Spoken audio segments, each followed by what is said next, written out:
Hello everyone, today I am going to teach you the first chapter of your book The Hornbill. The name of the chapter The Portrait of a Lady, and it's written by Khushbant Singh. In this chapter, Khushbant Singh describes about her grandmother. Basically, Khushbant Singh was born and brought up in Lahore, and he was a prominent figure in Indian English writings. And in this chapter, he describes his attachment with his grandmother and her nature and so many things about her. So let us start. My grandmother, like everybody's grandmother, was an old woman, and she had been old and wrinkled for the 20 years that I had known her. वो कहते हैं कि मेरी दादी माँ हर एक की दादी माँ की तरह थी, जो कि बुज़ुर्ग होती हैं, और उनके चेहरे पे बहुत सारी झुर्रियाँ पड़ी हुई थी। वो उन्हें जब से वो उन्हें जानते थे, पिछले 20 सालों से। People said that she had once been young and pretty and had been even a husband, but that was hard to believe. फिर वो कहते हैं कि लोग कहते हैं कि उसकी दादी माँ जो थी वो काफ़ी प्रिटी एंड ब्यूटीफुल थी, and also she also had a husband, but वो कहता है कि मुझे इस बात का यकीन नहीं होता। My grand father's portrait hung above the mantel piece in the drawing room. He wore a big turban and loose-fitting clothes. His long white beard covered the best part of his chest, and he looked at last 100 years old. फिर वो अपने grandfather, जिनकी appearance नहीं है इस chapter में, सिर्फ इतनी सी ही रेफरेंस है, वो बताते हैं कि उनके ग्रैंडफादर का पोर्ट्रेट, यानी कि एक पिक जो है, एक मेंटल पीस जो सेल्फ होती है ना, अबब ऑन द फायर प्लेस बनी होती हैं समटाइम्स, वहाँ पे जो है मेंटल पीस फ्रेम जो है ड्राइंग रूम में टंगा हुआ है, वहाँ पे उनकी एक पिक्चर लगाई गई है। और उनकी फ़िज़िकल रेफरेंस दी है उसने। उन्होंने एक बड़ी सी टर्बन बांधी हुई है, लूज फिटिंग क्लॉथ्स हैं, his long and white beard, उनकी एक लंबी सी जो सफ़ेद दाढ़ी है, उसने उनकी सारी जो चेस्ट है उसे कवर कर रखा है। And he looked at last 100 years old. He did not look the short of person who would have a wife और चिल्ड्रन. वो कहते हैं कि वो देखने में 100 सालों के जैसे लग रहे हैं, और ऐसे लगता है कि जैसे उनकी कोई वाइफ हो और छोटे बच्चे ना हों, बल्कि उनके काफ़ी सारे ग्रैंड सन्स और ग्रैंड चिल्ड्रन हों, ठीक है, पोते पोतियाँ हों. As for my grand mother's being young and pretty, the thought was almost revolting. और थाट वॉज ऑलमोस्ट रिवॉल्टिंग मतलब the thought was almost difficult to believe, कि उस पर इस बात पे भी यकीन करना मेरे लिए उतना ही डिफ़िकल्ट था जितना उसे इस बात पे यकीन करने में जो है डिफ़िकल्टी लगती थी कि उसकी ग्रैंड मदर कभी यंग और प्रिटी रही होंगी. And next line, she often told us of the games she used to play as a child, and that seemed quite absurd and undignified on her part, and we treated it like the fables of the prophets she used to tell us. फिर वो अक्सर हमें बताती थी कि वो अपने childhood में कौन सी गेम्स जो हैं खेलती थी. सीम्ड होता है लगना, जब लगना, ठीक है, तो ये भी उन्हें बिल्कुल इसी तरह से अब्सर्ड लगता था, अनडिग्निफाइड लगती थी ये चीज़ें, जिन्हें मतलब जिनके ऊपर वो विश्वास नहीं कर सकते थे, लेकिन वो उन्हें उस तरह से सुनते थे बिल्कुल जैसे फेबल्स मतलब जो रिलीजियस स्टोरीज़ होती हैं, जो ग्रैंड मदर उन्हें प्रॉफिट्स के बारे में, जो पीर पैगंबर हुए हैं, उनकी स्टोरीज़ जैसे बताती थी, वो उनको भी ऐसे ही सुनते थे, और जो ग्रैंड मदर अपने चाइल्डहुड का कोई इंसिडेंट डिस्क्राइब करती थी, वो उसे भी ऐसे ही सुनते थे. And she had always been short and fat and slightly bent. Her face was a crisscross of wrinkles running from everywhere to everywhere. No, we were certain she had always been as we had. और दादी माँ जो हैं वो short थी, उनकी height थोड़ी सी छोटी थी, फैट थी, और स्लाइटली बेंट, हल्की सी झुकी हुई थी, और उनके फेस पे क्रिस क्रॉस जो रिंकल्स झुर्रियाँ थी, उनका जाल सा पड़ा हुआ था, एक जगह से दूसरी जगह पर वो जाती रहती थी. तो नेक्स्ट वो कहता है नॉन हर, वो कहता है कि जब से मैं उन्हें जानता था, वो उन्हें उसी तरह से जो है बुजुर्ग देखता रहा है. And old, so terribly old, and that she could have grown older and had stayed at the same age for 20 years. And she could never have been pretty. फिर वो कहता है कि वो 20 सालों से, जब से मैं देख रहा था, वो बुजुर्ग से बुजुर्ग, ओल्ड से ओल्ड होती जा रही थी जब से वो, और ऐसे लगता था कि जैसे वो 20 सालों में वही सेम एज पे खड़ी हों, कि कोई भी फिज़िकली चेंजेस जो थे उनमें नहीं आ रहे थे, ठीक है. वो कहता है कि वो मुझे देखने में ऐसे लगता था कि वो कभी प्रिटी नहीं होंगी. प्रिटी मीन्स जैसे यंग लेडीज़ होती हैं उस तरह की वो कभी भी नहीं दिखती होंगी. She was always beautiful and she hopped about the house in the spotless white with one hand resting on her waist to balance her stoop and other telling the beads of her rosary. तो वो जो हैं घर में हमेशा white spotless कपड़े पहन के रहती थी, थोड़ा झुकी हुई होती थी और उनका एक हाथ जो है उनकी कमर पे रहता था ताकि वो अपनी जो झुकी हुई हैं वो उसका बैलेंस बना सकें, और दूसरा जो हाथ है उसमें हमेशा रोजरी जो है, जो माला है मनकों की बीड्स की बनी हुई, वो रहती थी। हर सिल्वर लॉक्स, लॉक्स यहाँ पे हेयर्स को कहा गया है, ठीक है। Her silver locks were scattered untidily over her pale, puckered face, and her lips constantly moved in inaudible prayer. Yes, she was beautiful. She was like the winter landscape in the mountains. ठीक है। तो क्या है कि उनके जो silver locks हैं, उनके जो बाल थे वो बिल्कुल सिल्वर की तरह सफ़ेद थे, उनके पीले से चेहरे पे वो दिखते रहते थे, और उनका जो लिप्स हैं वो कॉन्स्टेंटली मूव करते रहते थे। Inaudible prayer, the thing that can not be heard, वो सुनाई नहीं देती थी लेकिन लिप्स जो हैं वो उनके कॉन्स्टेंटली मूव करते रहते थे कि वो कुछ बोल रही हैं, कोई प्रेयर जो है वो कर रही हैं। Yes, she was beautiful and she was like the winter landscape in the mountains, an expanse of the pure white serenity, breathing peace and contentment. तो वो कहता है कि वो देखने में उसे ब्यूटीफुल लगती थी, क्यों? क्योंकि उनका जो चेहरा है वो विंटर लैंडस्केप की तरह था। विंटर लैंडस्केप का मतलब जैसे विंटर की जो होती है वो बिल्कुल धरती पे शांत सी रहती है, ठीक है, उसी तरह से उनका जो चेहरा है वो पीस और कंटेंटमेंट के साथ भरा हुआ था। वाइट सेरेनिटी का जो ये फ्रेज़ यूज़ हुआ है ये है कि उनके चेहरे पर हर समय जो शांति है वो बनी रहती थी, and he never seen any kind of restlessness on her face. And my grand mother and I were good friends, my parents left me with her when they went to live in the city and we were constantly together। फिर वो कहता है कि मैं और मेरी दादी माँ हमेशा इकट्ठे रहे हैं जब उसके पेरेंट्स उसे छोड़ के उनके दादी के पास और वो खुद शहर में चले गए थे, वो लगातार इकट्ठे रहे हैं। She used to wake me up in the morning and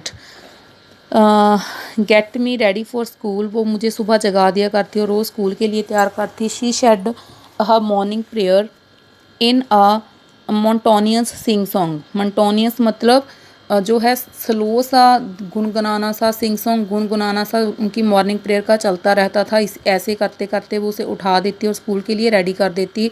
while she bath and dressed me in the hope that I would listen and get to know it by heart.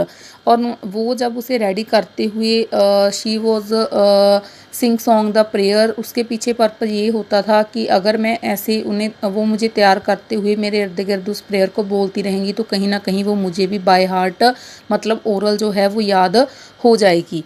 And after it I listened because I loved her voice but never bother to learn it. वो कहता है कि मैं उसे सुनता था ध्यान से, नो डाउट, इसीलिए नहीं कि मैं उसे लर्न कर सकूं, क्योंकि उसे अपनी ग्रैंड मदर की जो वॉइस है वो काफ़ी अच्छी लगती थी। I listened because I loved her voice but never bother to learn it. Then she would fetch my wooden slate with she had already washed and plastered with yellow chalk।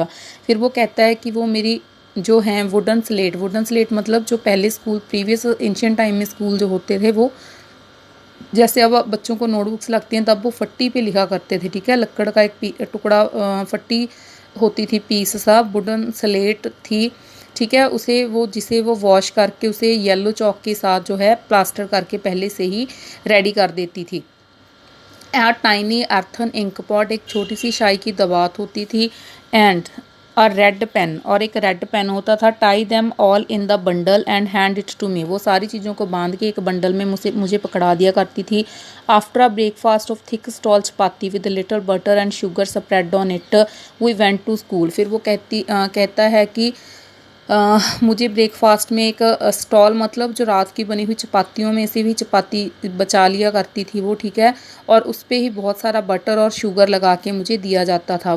After that they went to school चले जाते थे। She carried several stale chapatis with her for the village dogs. फिर वो अपने साथ बहुत सारी chapatis लेके जाती थी, किसके लिए? जो ब्लेज डॉग्स थे उनके लिए। My grand mother always went to school with me because the school was attach to the temple and the priest taught me the alphabets and the morning prayer। फिर वो कहता है कि ग्रैंड मदर मेरे साथ हमेशा स्कूल जाती थी, क्योंकि जो उस स्कूल का प्रीस्ट था वो हमें अल्फ़ाबेट्स और मॉर्निंग प्रेयर्स सिखाता था, और मोर ओवर जो स्कूल और टेम्पल हैं वो बिल्कुल साथ साथ अटैच थे। वाइल द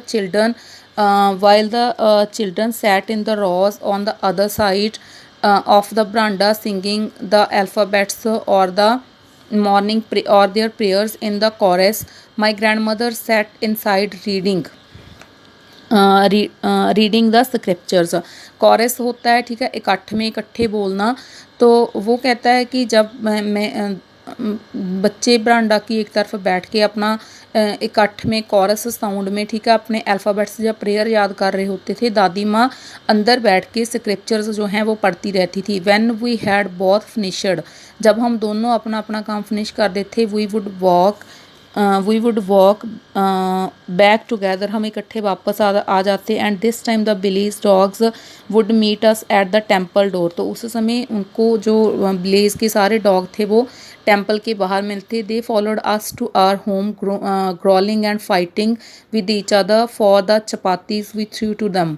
और फिर वो कहता है कि वो हमारे पीछे पीछे ग्रॉलिंग एंड फाइटिंग, ग्रॉलिंग मतलब जैसे एक डॉग दूसरे डॉग को मतलब घूरता है, ऐसा करते हुए फाइटिंग करते हुए हमारे पीछे पीछे जाते और वो चपातीज उठाते रहते जो हम उन्हें फेंकते थे। When my parents were comfortably settled in the city they sent for us, that was a turning point in our friendship. फिर वो कहता है कि जब मेरे पेरेंट्स जो हैं वो सिटी में कंफर्टेबली सेट हो गए, उन्होंने हमें भी अपने पास बुला लिया, and that was a turning point in their friendship, और ये उन दोनों के बीच में एक टर्निंग पॉइंट था।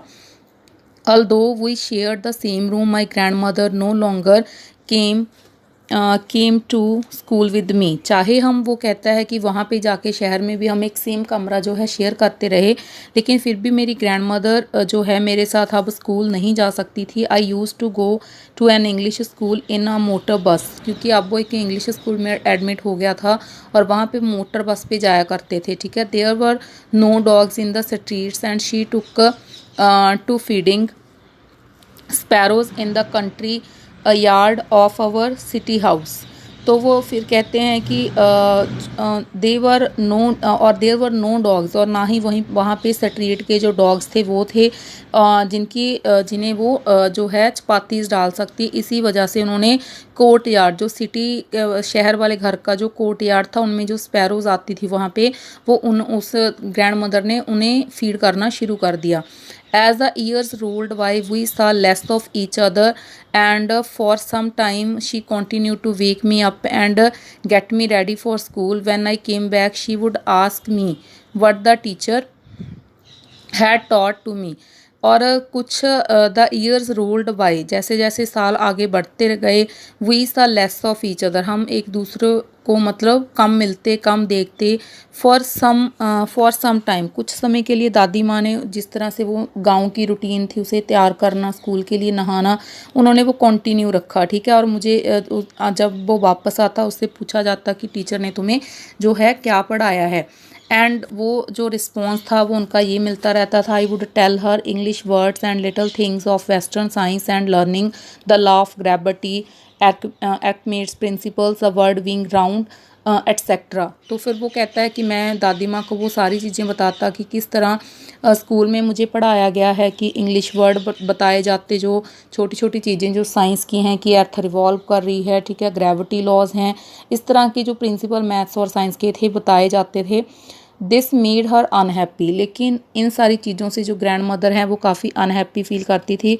This she couldn't help me with my lessons, क्योंकि उसे उन चीज़ों की कोई समझ नहीं थी और वो उसकी उस लेसन प्लानिंग में, उसके होमवर्क में कोई भी हेल्प जो है हेल्प नहीं कर सकती थी। She can't assist him any thing.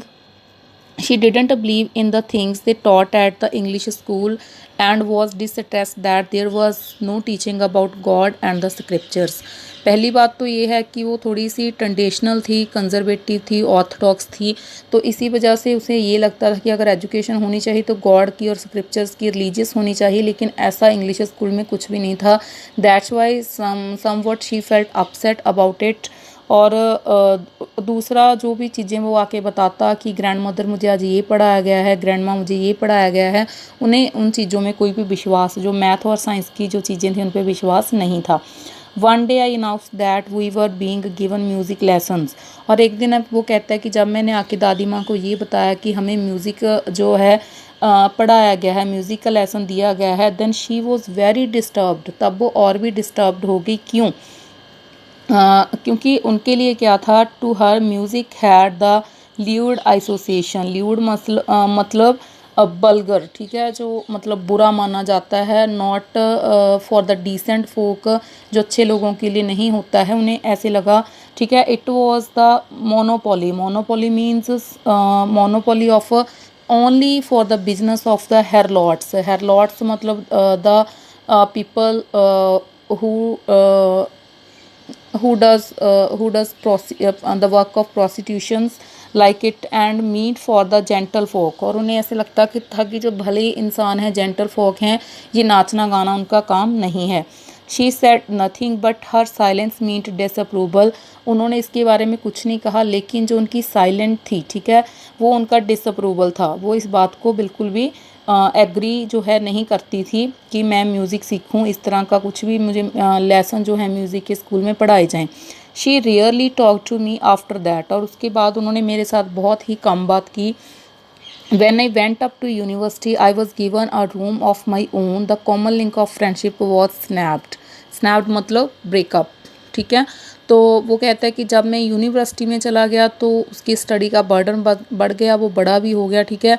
तो वो कहता है कि मुझे एक अलग से रूम दे दिया गया, और जो हमारा एक कॉमन लिंक था कि चाहे वो ज़्यादा बोलते थे, कम बोलते थे, वो ज़्यादा पढ़ने में बिजी रहता था, but mean while these things at least वो एक दूसरे के बाय फेस तो होते थे, ठीक है, इर्द गिर्द तो थे। लेकिन जब वो यूनिवर्सिटी में एडमिशन ले लेता है और घर में उन्हें उसे अलग सा कमरा मिल जाता है, तो उनका जो कॉमन लिंक था फ्रेंडशिप का, वो भी जो है टूट जाता है।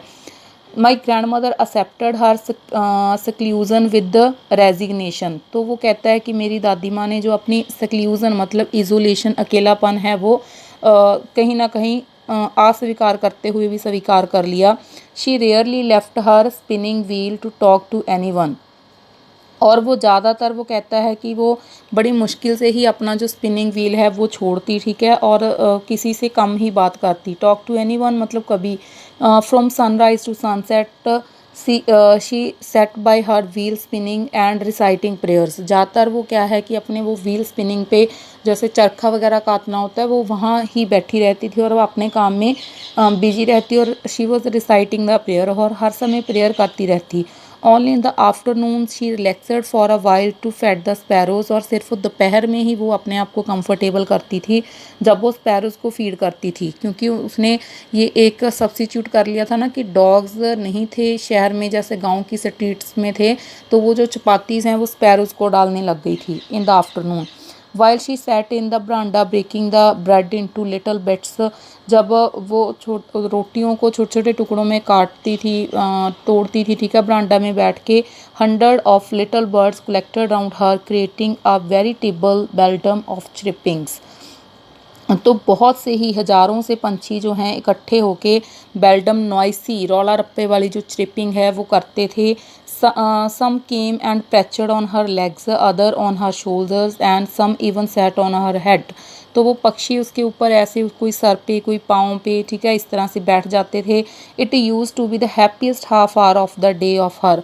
और ये हर रोज़ उसकी ज़िंदगी का आधा घंटा जो था वो सबसे ज़्यादा खुशहाल समय वाला था। When I decided to go abroad for further studies, I was sure my grandmother would be upset. I would be away for 5 years and at her age, one could never tell.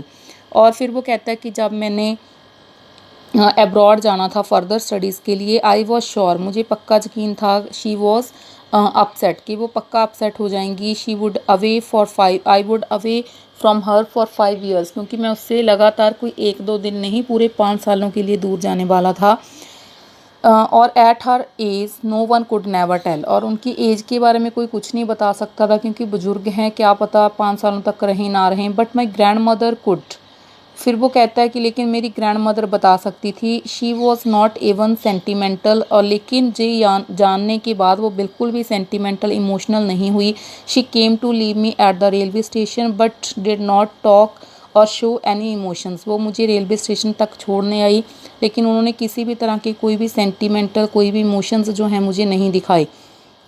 And she came to leave me at the railway station but did not talk or show any emotions. Her lips moved in prayer.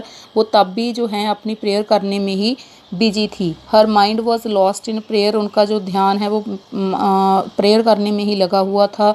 Her fingers were busy in telling the beads of her rosary, और उनकी जो fingers हैं वो भी माला को घुमाने में, माला को जपने में लगी हुई थी।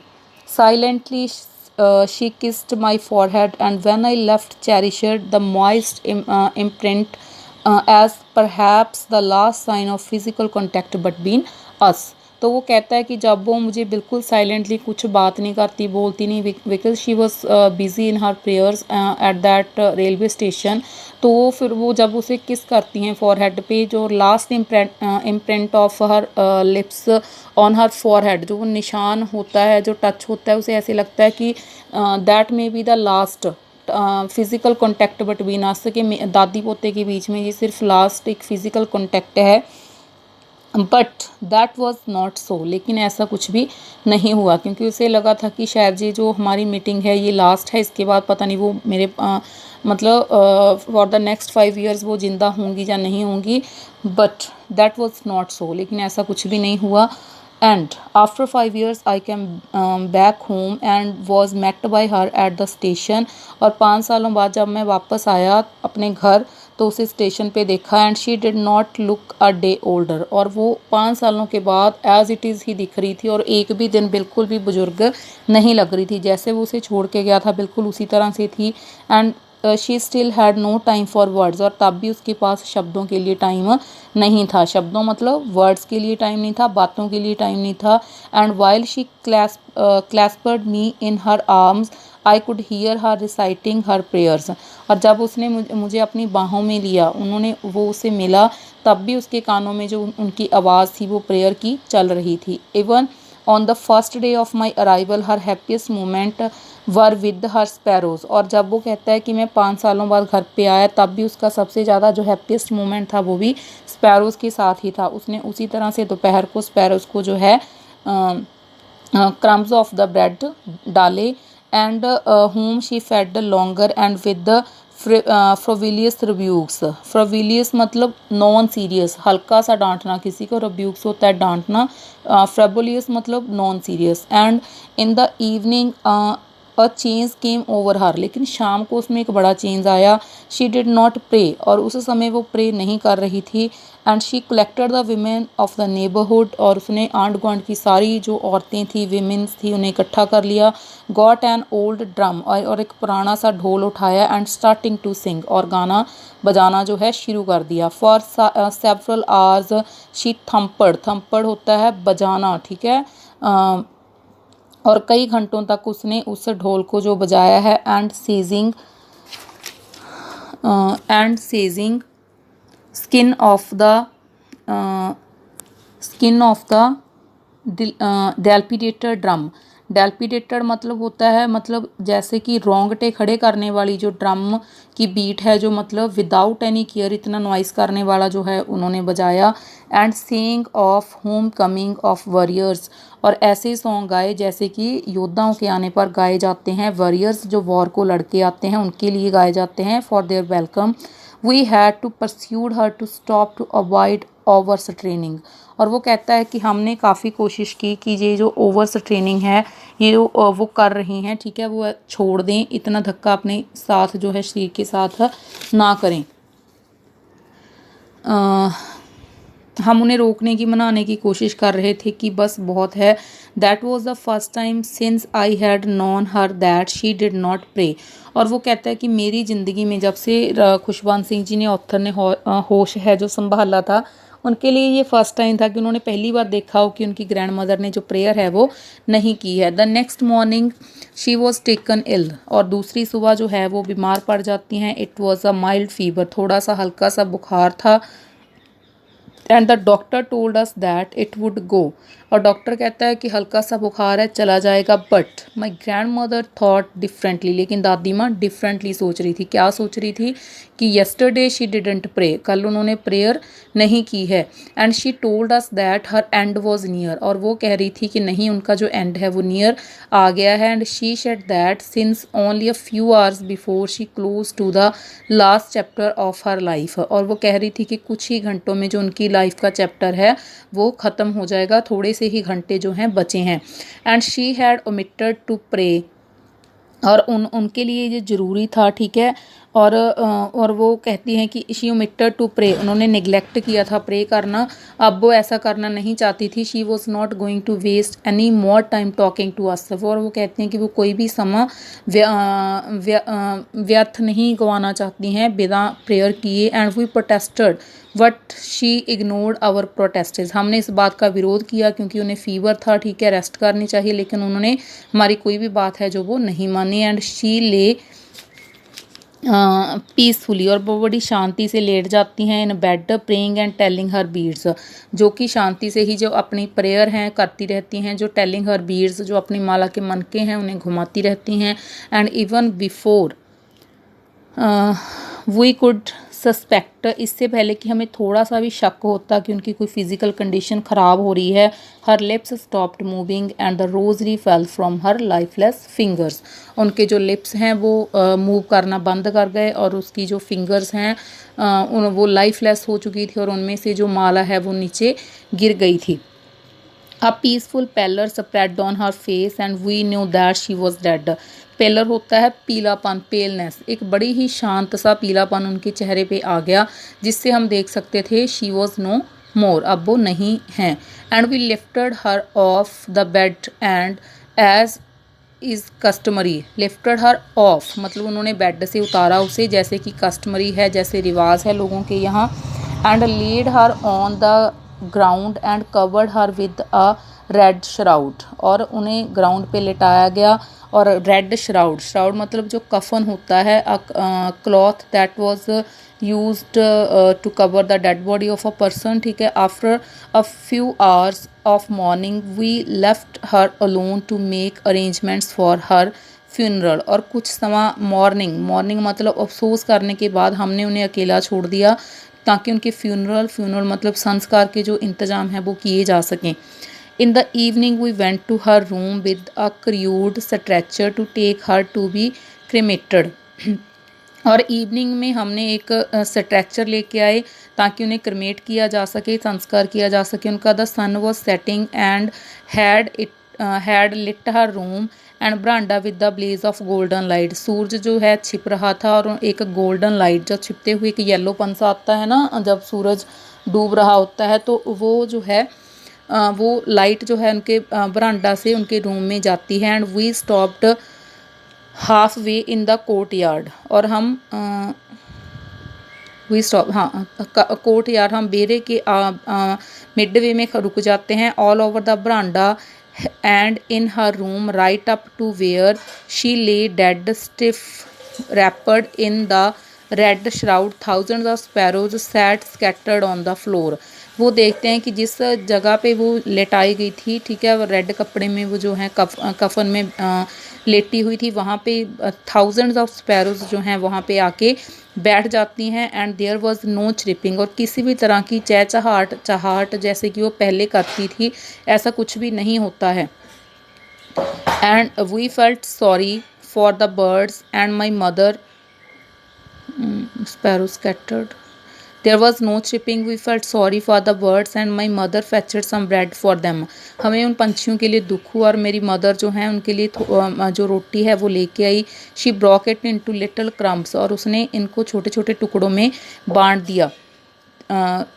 The sparrows took no notice of the bread, लेकिन उन चिड़ियों ने उस पर कोई भी ध्यान जो है ब्रेड पे नहीं दिया। When we carried my grandmother's crops of मतलब जो क्रप्स होता है वो डेड बॉडी होता है, ऑफ जब वो उसकी कैरिड ऑफ उठा के ले गए जब हम ग्रैंड मदर की डेड बॉडी को वहाँ से बाहर।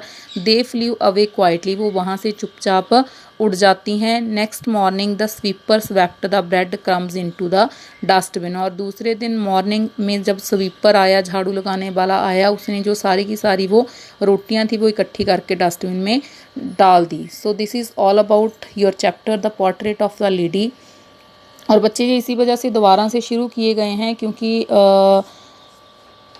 आई स्टिल थॉट के नए बच्चे जो हैं ग्रुप्स में आ रहे हैं, नए स्कूल्स के भी होंगे, कुछ आपकी क्लासेस जो पहले पढ़ रहे थे बच्चे वो भी मे बी लास्ट में ऐड हो रहे हैं, ताकि किसी का कोई भी तरह का लॉस है जो वो नहीं होना चाहिए। ठीक है, एज़ मच एज़ पॉसिबल हम जल्दी से ही करेंगे सिलेबस। आपने इन सब चीज़ों को ध्यान से सुनना है और अच्छे तरीके से जो है खुद, जैसे मैं लाइन टू लाइन आपको ट्रांसलेट कर रही हूँ, चैप्टर पढ़ाती जा रही हूँ, आपने भी इसकी समरी और जो इसके मेन वोकैब वर्ड्स जो नए ऐड हो रहे हैं अपने अपने माइंड में रखने हैं। थैंक यू बेटा, थैंक यू सो मच।